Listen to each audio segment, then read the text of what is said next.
Hi guys, so today I'm here with Zev Rovine from Zev Rovine Selections, who is an importer of wine and a man about the world here, going back and forth from France to the US and other places. And we have some questions for Zev, so let's start with a little teensy bit of history. I think a lot of it's been covered, so I'm going to try to not totally rehash your life story. Sure. But I know if you check out Levy's podcast with Zev, that's pretty much covered in there. So, New York in the wine business. Let's start with that. Why did you come here?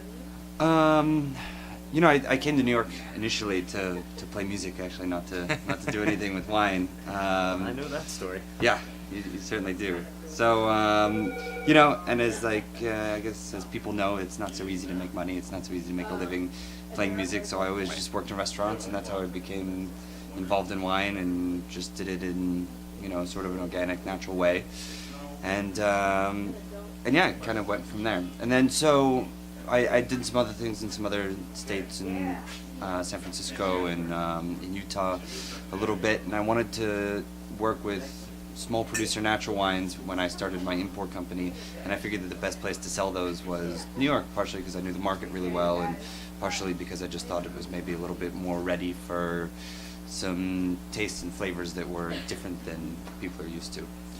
So that's why New York. So that leads me directly to what is natural wine? How does Zev define that? A lot of people have definitions, and a lot of people hate that terminology, and all that stuff is there. So I'm curious what your thoughts on that are.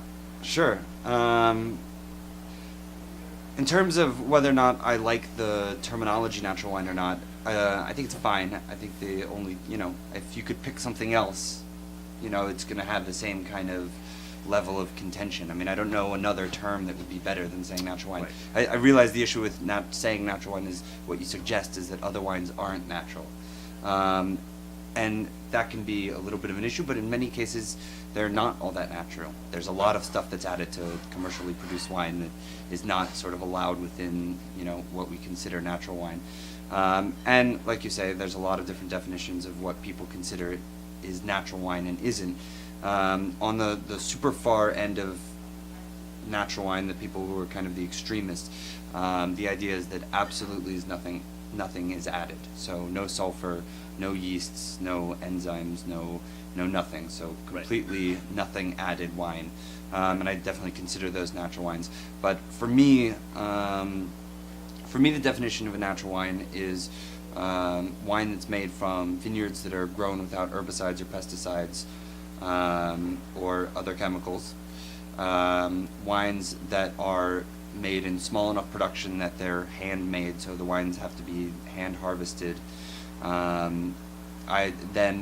I think one of the most important things in natural wine is that it's fermented using only the yeasts that grow in the vineyards and the yeast that exists ambiently in the room where you're making the wine. So the addition of a yeast to create a direction in the wine in the fermentation, so whether it's to keep it at a certain temperature or to make it happen quickly or to add certain flavors, I think is a process that's really not natural. And then I think that there's a level of sulfur that you wouldn't add if you wanted to consider yourself a natural winemaker. So I think it's somewhere around 40 to 60 parts per million is where kind of I consider the high end of what I consider a natural wine. Right, and I would agree with pretty much everything that was said there. I know some people are, nothing added, no sulfur, no anything, and in fact some of your producers. Yeah, we work with a lot of no additive category for sure producers, and for me that's the kind of wine I like to drink more than even natural wines with a little bit of sulfur. I find that I just enjoy drinking them more. But I don't, again, I think natural wine is a little bigger than just the extremists. Right. And then, so then there was this other interesting question that was brought up. I was like, oh, Zev's going to come in, we'll talk to him. So let's talk a little bit about one of the extremists, which is Frank Cornelissen, and how he was in the store. We have a video with him. Awesome. Yeah. Really cool guy. Great dude. Making wine in Sicily on Mount Etna in a pretty extremist sort of fashion, aside from the fact that it's an extremist sort of place Yeah. to make wine. Yeah, I mean, his production's definitely unusual. He does certain things like the usage of amphora, and of course the lack of adding of sulfur, that I think is really different than most people are used to. But I really think that his best skill, the thing that's most important about the wines that he makes, is that he's done a really great job of sourcing very old vineyards, and he works them really, really well. He does a lot of polyculture and plants a lot of different types of fruit trees and different types of herbs and grasses that help create like this really nice balance within those vineyards. And the work that they do in the vineyard is I really think the key to why those wines are so special. Right, and they're amazing. We have a couple of them on the shelf. Leads to this other question, which is, so Frank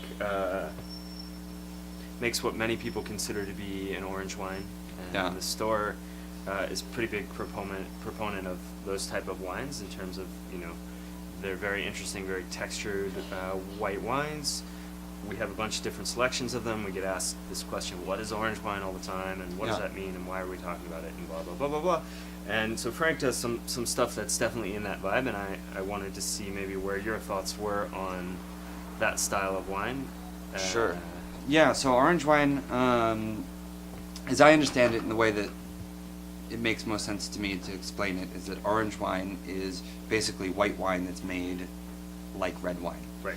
So instead of removing the skins from the juice after you press the wine, you leave it in contact. And the reason for it is presumably, or the first reason for it is that there's a lot of flavor in the skins. Just in the same way you get a lot of phenols and different flavors out of the red skins, you get the same thing out of white skins. So the maceration of the skins with the wine is simply for the idea of getting the most expression out of the wine that you can. I think one of the things a lot of people say they don't like about orange wine is that a lot of orange wines kind of taste the same. That's the thing that I hear people say about orange wines all the time, but I really don't think it's true. I think that the flavor profile of orange wine is so different that you smell it and you're like, oh wow, that's an orange wine. Why is that so different? And because you don't have enough experience with the differences in orange wines and you don't taste enough of them, they seem to be a little bit more the same. But as you mentioned, Levi Dalton earlier did a dinner a couple of years ago that I was privileged enough to go to, and we tasted 44 orange wines with dinner, and it was totally amazing. And there's no doubt that there's terroir to be found through the process of making white wine macerated on the skins. Cool. Let's talk a little bit. So I asked Laurent also the same sort of question. Is like, okay, well, so here you are. You have an import company. And you need to find some wine to sell. Huh? What is that? How does that process begin? Work? How do you think about that? How do you, like, if you were gonna start working in the U.S. Yeah. with wines, how would you go find some wine? Well, we find wine in a bunch of different ways. There's a combination. There's a lot of different trade shows for wine in France and in America. If you're trying for whatever kind of thing you're trying to find, if you're looking for natural wine, if you're looking for, traditional wine, if you're looking for Greek wine, doesn't matter. There's trade shows for all that kind of stuff. Because the producers are looking for importers just the same as importers are looking for producers. So that's one way to do it. Another way that I've had a lot of success in the past is, going out and drinking at restaurants that you really like in the country that, that's near where the wines you want are made. Right. So, if you're looking for Burgundy, for example, it's not a bad idea to go around to some great Burgundy restaurants and, taste what they have, talk to the sommelier, try to find out, any information you can. And then once you're working with people, it's a great way to also ask the producers that you work Right. with, who are their friends, who do they like the way they work, and I think those are basically the three ways that we end up finding wine is, Yeah. do that. Through those channels. Yeah, that's Yeah. great. So what's next for Zev Rovine Selections? I don't know what's next. We just got back from France. We just had almost a month over there, and we just picked up 10 new producers. Wow. So that's a big big step. jump for 2013 whatever this year is. So Cool. yeah, just the same thing, over and over. Right. Try to find wine, try to buy it, try to sell it. Right. Cool. All right, Zev. Well, thank you very much for being here. Thank you very much. I really coming by the appreciate store it. and talking to us. problem. This video will go live sometime in the future. Don't know when. So I'll let you Cool. know and stuff. Thanks, man. Thanks, dude.